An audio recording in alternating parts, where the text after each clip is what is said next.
ডেকে বললেন, এই সিরিয়ান সৈন্যরা, ওই পবিত্র মস্তক কার? এত সুন্দর নুরানি চেহারা, জীবনে কোনোদিন আমি এত সুন্দর মানুষ দেখি নাই। ওরা বলল, এরা আমাদের নবীর দৌহিত্র হুসাইনের মস্তক কেটে নিয়ে আসছি। পাদ্রী আফসোস করে বললেন, তোরা কিসের মুসলমান? আমরা খ্রিস্টান।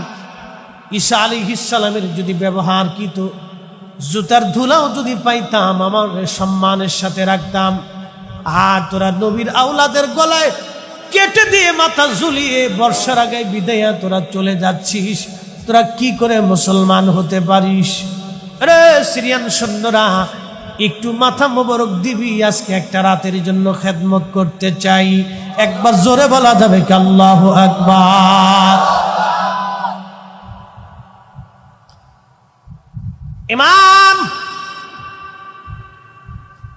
হযরতে হাইতামিয়া শাফি as-সামাইকুল মুহরিকার মধ্যে লেখেন, ওই পবিত্র মস্তক মুবারক নিয়ে যা হচ্ছিল, পাদ্রী বললেন, মহিলারা কারা?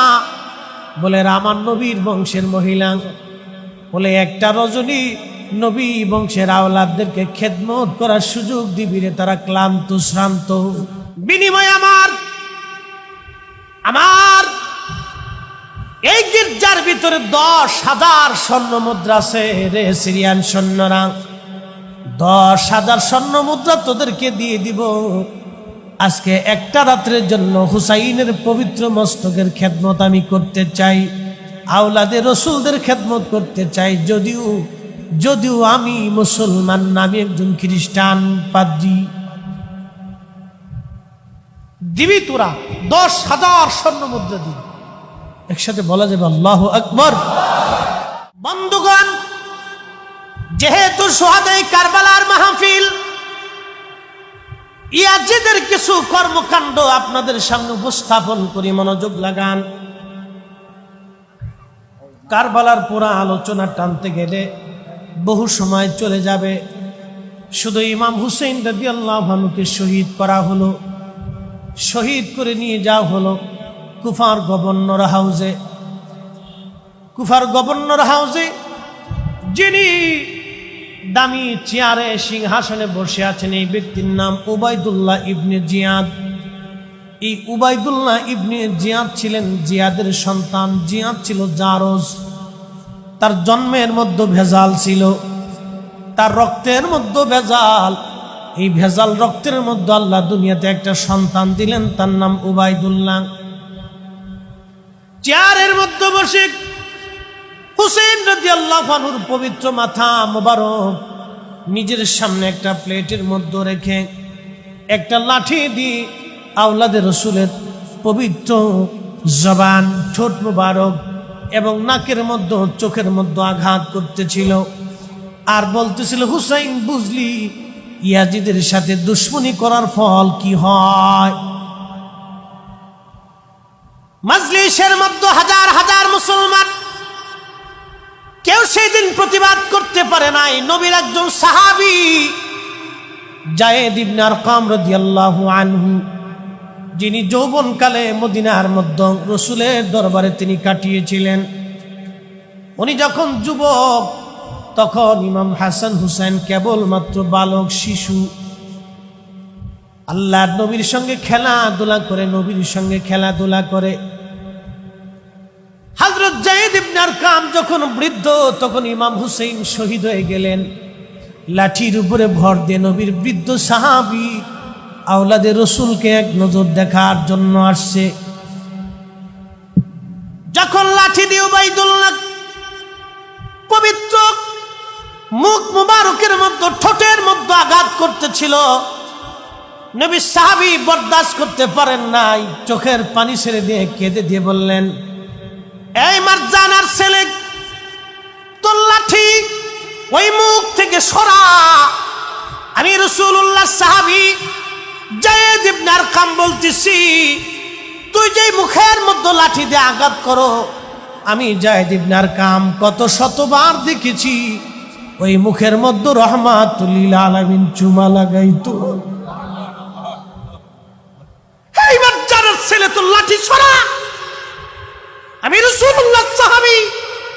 আমি দেখেছি রাহমাতুল লিল আলামিন মুখের মধ্যে চুমা লাগাইতে।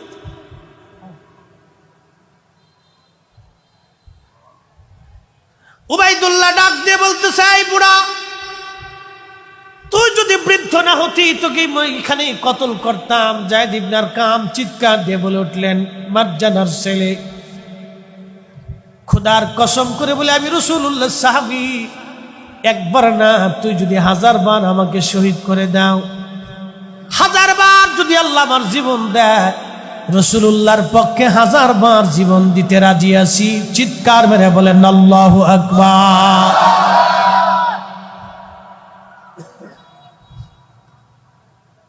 সেই দিন উবাইদুল্লাহ ঘোষণা দিল, হুসাইনের মাথা সারা কুফা নগর ভরে অলিগলি দিয়ে 3 দিন পর্যন্ত ঘোরাও। আহা, 3 দিন পর্যন্ত ঘোরানো হলো। 3 দিন পরে নিয়ে যাওয়া হচ্ছে এই মাথা মোবারক সিরিয়ার দিকে। নিয়ে যাওয়ার সময় সৈন্যরা পথের মধ্যে রাত হয়ে গেল। একটা গির্জার পাশে দেখলেন, গির্জার পাদ্রী জিজ্ঞেস করলেন, পাদ্রী, যদি রাতটা তোমার গির্জায় আমাদেরকে থাকার অনুমতি দাও, তাহলে কিছু পয়সা করি তোমাকে আমরা গিফট দিয়ে যাব। পাদ্রী ডেকে বললেন, তোমরা কারা? বলে, আমরা মুসলমান, সিরিয়ান ইয়াজিদি সৈন্য। তোমাদের বর্ষানা গায়ে ঝুলিয়ে রেখেছ ওই সুন্দর নুরানি চেহারার মাথা কার? এত সুন্দর মানুষ আমি জীবনেও কোনোদিন আগে দেখি নাই। একবার জোরে বলা যাবে কি মারহাবা?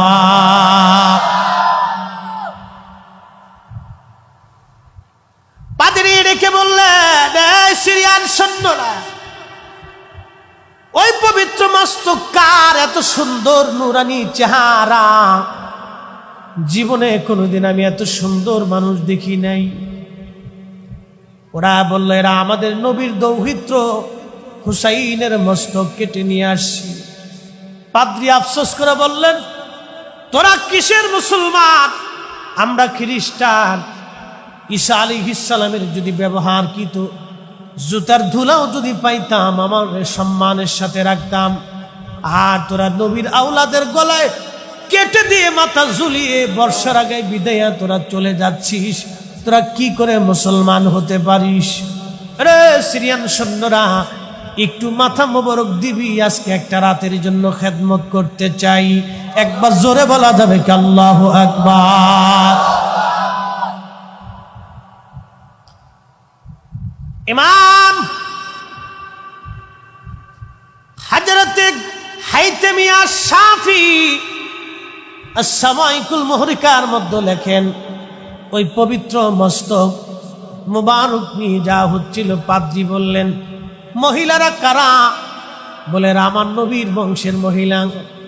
বলে, একটা রজনী নবী বংশের আওলাদদেরকে খেদমত করার সুযোগ দিবি রে, তারা ক্লান্ত শ্রান্ত। বিনিময় আমার এই গির্জার ভিতরে 10,000 স্বর্ণ মুদ্রা আছে রে সিরিয়ান সৈন্যরা। 10,000 স্বর্ণ মুদ্রা তোদেরকে দিয়ে দিব। আজকে একটা রাত্রের জন্য হুসাইনের পবিত্র মস্তকের খেদমত আমি করতে চাই, আওলাদের রসুলদের খেদমত করতে চাই। যদিও আমি মুসলমান না, আমি একজন খ্রিস্টান। পাদ্রী, দিবি তোরা 10,000 স্বর্ণ মুদ্রা দিবি। একসাথে বলা যাবে আল্লাহু আকবার। আর আমরা শুহাদা কারবালা মাহফিলে 10 টাকা দিতে গেলে বিরাট কষ্ট হয়। আরে খ্রিস্টান 10,000 স্বর্ণ মুদ্রা দিচ্ছে, তোকে 10,000 দিয়ে দিবি। তখনকার দিনে 10,000 স্বর্ণ মুদ্রা বর্তমানে 10,000 কোটি টাকার সমান হবে। সব দিয়ে দিব, আমার গির্জার মধ্যে যা জমিয়েছি সব দিয়ে দিব তোদেরকে। শুধু একটা রাত্রের জন্য পবিত্র মাথা মোবারক আমাকে দিবি, আমি সারাটা রাত খেদমত করতে চাই। একসাথে বলবেন আল্লাহু আকবার। এই প্রেম দলিল দিয়ে হয় না, ভালোবাসা দলিল দিয়ে হয় না। কথা কোন ঠিক কিনা? তাকাবীর যারা ছিলেন তারা বসে থাকতে পারেন না, ঠিক কিনা? ইমাম মালিক ইবনে আনাস রাদিয়াল্লাহু আনহু, যিনি মালিকি মাযহাবের ইমাম, পৃথিবীর 4 আলেমের এক আলেম, পৃথিবীর 4 আলেমের এক আলেম, ওনার এক পাল্লায় একটা জুতা এক পাল্লায় দিলে পৃথিবীর সব মুহাদ্দিসদের এক পাল্লায় দিলে ওনার জুতার ওজনের সমান হবে না। এত বড় আলেম ছিলেন। শুধু আলেম না, আশিক রাসূল 80 বছর ধরে মদিনার হাউদের মধ্যে জুতা পরেন না। সুবহান